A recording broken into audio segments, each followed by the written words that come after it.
Hello everyone. इस class में हम लोग मैन्योर्स एंड फर्टिलाइजर्स के बारे में पढ़ेंगे। मैन्योर्स एंड फर्टिलाइजर्स सॉइल में न्यूट्रिएंट सप्लाई करता है और ये न्यूट्रिएंट्स प्लांट्स एब्जॉर्ब करता है अपने ग्रोथ के लिए, अपने डेवलपमेंट के लिए। मैन्योर को हिंदी में खाद कहते हैं। ये मैन्योर बनता है animal excreta and plant waste के डिकम्पोजिशन से। डिकम्पोजिशन का मतलब होता है सड़ना।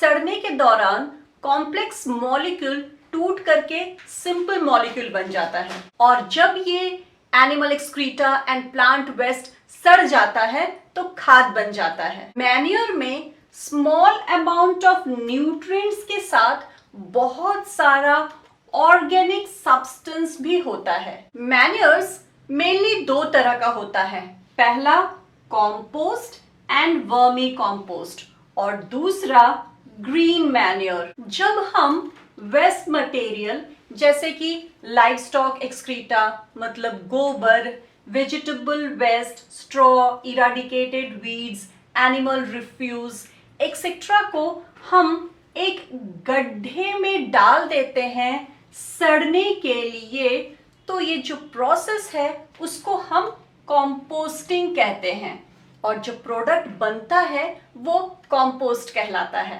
कंपोस्ट में ऑर्गेनिक मैटर एंड न्यूट्रिएंट्स भरपूर मात्रा में पाया जाता है। कंपोस्ट बनने में 3 से 4 हफ्ता लग जाता है।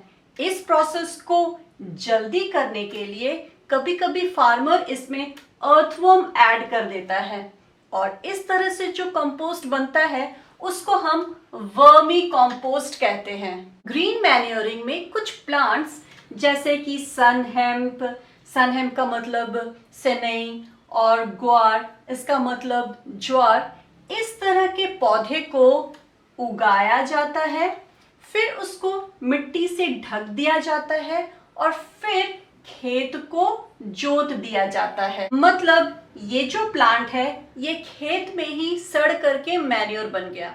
और ये कब किया जाता है?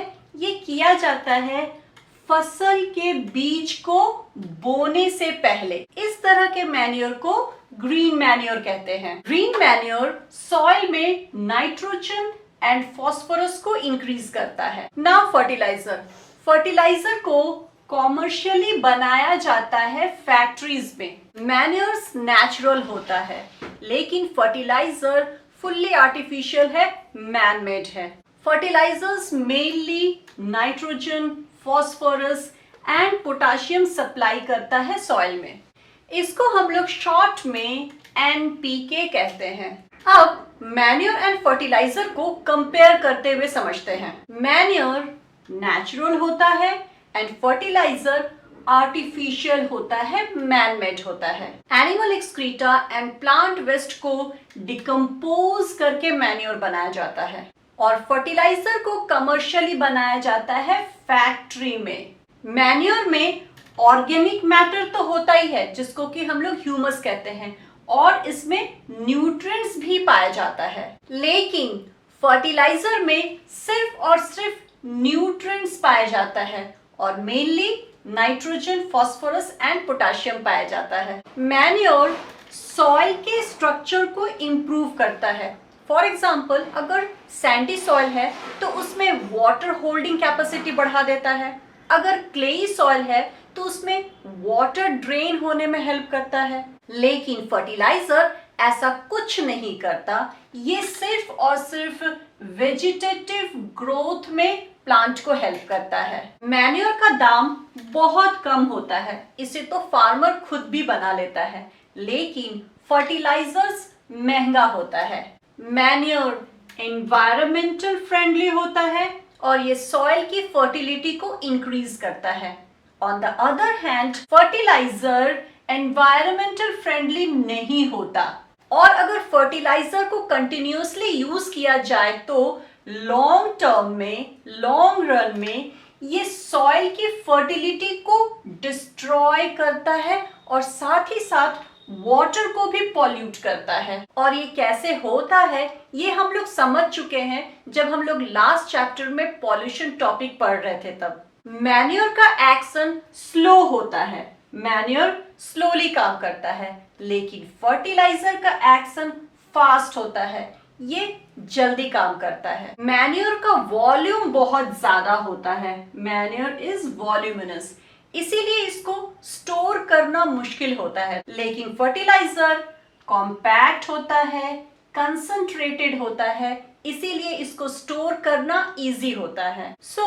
फर्टिलाइजर का सिर्फ दो ही एडवांटेज है, एक तो वो जल्दी काम करता है, दूसरा इसको स्टोर करना इजी होता है। इसीलिए जनरली फार्मर्स मैन्योर को प्रेफर करता है, फर्टिलाइजर को नहीं। ये जो केमिकल का यूज है फार्मिंग में, शॉर्ट टर्म के लिए तो ठीक है, लेकिन लॉन्ग टर्म के लिए बिल्कुल भी ठीक नहीं है। ये हमारे एनवायरनमेंट को पॉल्यूट कर रहा है, हमारे सॉइल की फर्टिलिटी को डिस्ट्रॉय कर रहा है। इसीलिए आजकल एक नया फार्मिंग सिस्टम अपनाया जा रहा है जिसको कि ऑर्गेनिक फार्मिंग कहते हैं। ये एक ऐसा फार्मिंग सिस्टम है जिसमें केमिकल को नहीं के बराबर यूज किया जाता है। केमिकल्स में क्या क्या आ गया? फर्टिलाइजर आ गया, herbicides, pesticides etcetera. Organic farming में नेचुरल थिंग्स का यूज किया जाता है। एज फॉर एग्जाम्पल, फर्टिलाइजर की जगह मैन्योर यूज किया जाता है, बायो फर्टिलाइजर यूज किया जाता है, पेस्टिसाइड्स की जगह बायो पेस्टिसाइड्स यूज किया जाता है।